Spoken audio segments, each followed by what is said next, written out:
सर्दियां शुरू हो गई हैं। अपनी बॉडी को वार्म रखने के लिए आप कोशिश किया करें कि दिन में 1 या 2 दफ़ा जब भी आप ग्रीन टी पिए या आप चाय पिए उसके अंदर जिंजर यानी कि अदरक को शामिल कर लिया करें, क्योंकि अदरक यानी कि जिंजर खाने से एक तो आपकी बॉडी वार्म रहेगी, सर्दियों में आपको सर्दी कम लगेगी।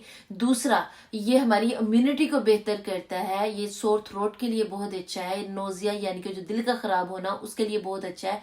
बॉडी में कहीं पे भी इन्फ्लेमेशन है, ये उसके लिए बहुत अच्छा है।